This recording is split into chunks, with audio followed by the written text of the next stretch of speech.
नमस्कार मैत्रिणींनो, लग्नानंतर होईलच प्रेम या मालिकेच्या 25 एप्रिलच्या एपिसोडमध्ये काय घडलं आपण जाणून घेऊया. रम्या ही गयावया करू लागते आणि पार्थला म्हणते, पार्थ मला एक संधी दे या सगळ्यातून बाहेर पडण्याची. मी तुला वचन देते, मी सगळं विसरून जाईल, फक्त कामावर फोकस ठेवेल, झोकून देऊन काम करेल. पण मला तुझ्याबरोबर काम करायचंय, तुझ्या फर्ममध्ये काम करायचंय. पार्थ यासाठी तयार होतो आणि म्हणतो, ठीक आहे, तुला कधीपासून जॉईन व्हायचंय. रम्याला खूप आनंद होतो आणि ती म्हणते, आत्तापासूनच.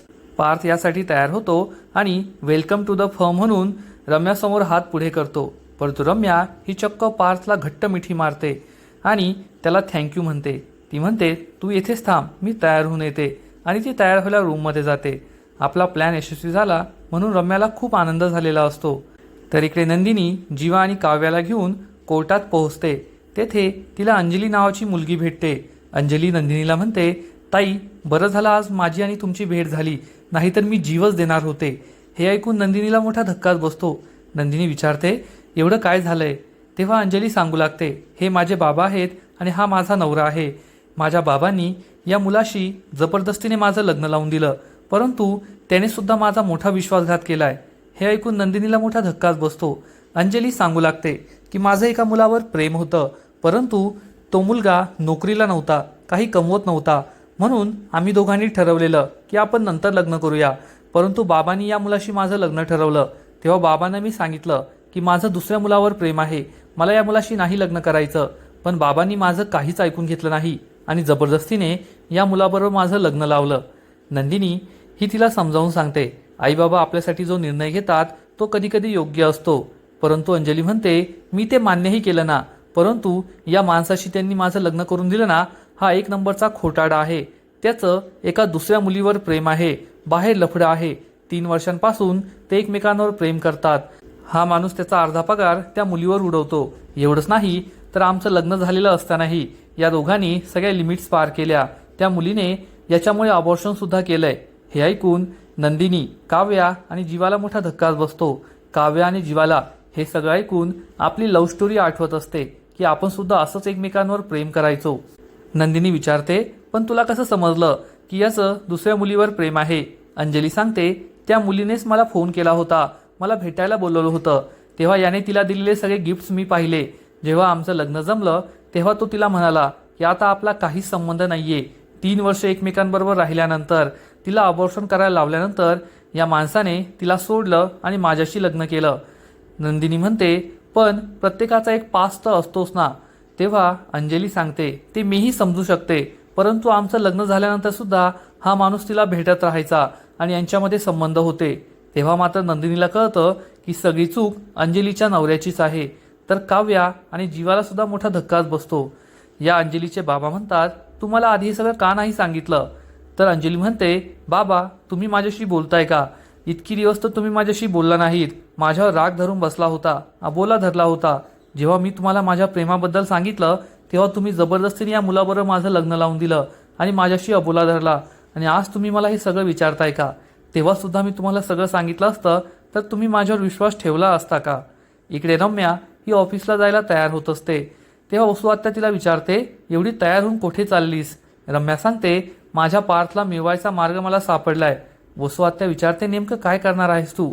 रम्या सांगते, मी त्याच्याबरोबर ऑफिस जॉईन केलंय, आजपासून आम्ही दोघे एकत्र काम करणार. वसू आत्या विचारते, पण तू त्याच्याबरोबर नेमकं काय करणार आहेस? तर रम्या म्हणते, तुला सस्पेन्स नाही का आवडत? लवकरच तुला कळेल. असं म्हणून रम्या बाहेर जाते. वसू आत्याला मात्र भीती वाटते की हिने अजून एखादा गोंधळ नको घालून ठेवायला. नंदिनी अंजलीच्या नवऱ्याला विचारते, तुमचं यावर काय म्हणणं आहे? तर अंजलीचा नवरा सांगतो, माझं काहीच म्हणणं नाहीये, मी माझी चूक मान्य केलीये, आजही मान्य करतो. आता मला माझ्या बायकोबरोबर संसार करायचा आहे आणि मी तो नित्यनियमाने करणार. नंदिनी चिडून म्हणते, तुम्ही तुमची चूक मान्य केली म्हणजे का उपकार केलेत का तिच्यावर? तुम्हाला कुणी हक्क दिला मुलींच्या आयुष्याबरोबर खेळण्याचा? त्या दुसऱ्या मुलीबरोबरही तुम्ही वाईट केलं आणि आता तुमच्या अंजलीबरोबर सुद्धा तुम्ही वाईट करताय. मी हे होऊ देणार नाही. जेव्हा मुलगी ही लग्न करते, सासरी येते, तेव्हा नवऱ्यावर तिने पूर्ण विश्वास ठेवलेला असतो. परंतु तुमच्यासारखे नवरे हे अशा विश्वासाला पायदळी तुडवतात, विश्वासघात करतात, मुलींच्या आयुष्याचं नुकसान करतात. हे सगळं काव्या आणि जीवासुद्धा ऐकत असतात. तर इकडे पार्थ हा ऑफिसला जायला रम्याची वाट पाहत असतो. मानिनी तेथे येते आणि विचारते कोणाची वाट पाहतोय. तेव्हा पार्थ सांगतो मॅडमची. मानिनीला वाटतं की तो काव्याचीच वाट पाहतोय. पण तेवढ्यात रम्या तेथे तयार होऊन येते आणि पार्थला म्हणते चल पार्थ जाऊया. मानिनी विचारते तू कुठे त्याच्याबरोबर चाललीस. तेव्हा रम्या सांगते आजपासून मी ऑफिस जॉईन केलंय, आम्ही दोघे एकत्रच काम करणार आहोत. हे ऐकून मानिनीला मोठा धक्काच बसतो. मानिनी पार्थला म्हणते काही गरज नाहीये, तू बाबांना विचारलं का, काव्याची परमिशन घेतली का. तेव्हा पार्थ सांगतो मी सगळं मॅनेज करेल, तू नको काळजी करू. रम्या ही पार्थ बरोबर जाते, त्यामुळे मानिनीला खूप राग येतो. तर इकडे नंदिनी ही अंजलीला विचारते आता तुला काय हवंय. अंजली सांगते मला डिवोर्स हवाय, मी स्वतःच्या पायावर उभे राहीन, स्वतःचे पैसे कमवेल, पण मला या माणसाबरोबर संसार करायचा नाहीये.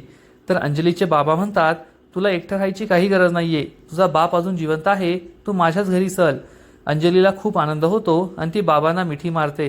तेव्हा नंदिनी ही अंजलीला समजावून सांगते तू त्याच्याविरुद्ध डिवोर्स केस फाईल कर, तुमचा घटस्फोट होईल, त्यानंतर स्वतःच्या पायावर उभी राहा आणि मनासारखं वाग. अंजलीला खूप आनंद होतो. जीवा आणि काव्या हे सगळं पाहत असतात. पुढील एपिसोडमध्ये आपण पाहू की काव्या जीवाला म्हणेल तुझं माझ्या ताईबरोबर मस्त चाललंय, रात्रभर बाहेर असतात, रेस्टॉरंटला जातात, एन्जॉय करतात. तेव्हा जीवा काव्याला सत्य सांगेल की मी दारू पिलो होतो, त्यामुळे पोलिसांना मला पकडलं, मी असं काहीही तुझ्या ताईबरोबर केलेलं नाही. तेव्हा काव्या जीवाला म्हणेल ते काहीही असो, परंतु तुझ्यावर माझा हक्क आहे आणि मी तो सोडलेला नाहीये, हे कायम लक्षात ठेव. मग आता पुढे काय होईल हे तर कळेलच, परंतु तोपर्यंत लग्नानंतर होईलच प्रेम या मालिकेचे असेच नवीन नवीन अपडेट्स सर्वात आधी जाणून घेण्यासाठी व्हिडिओला लाईक करा, शेअर करा आणि चॅनलला सबस्क्राईब करायला विसरू नका. खूप खूप धन्यवाद.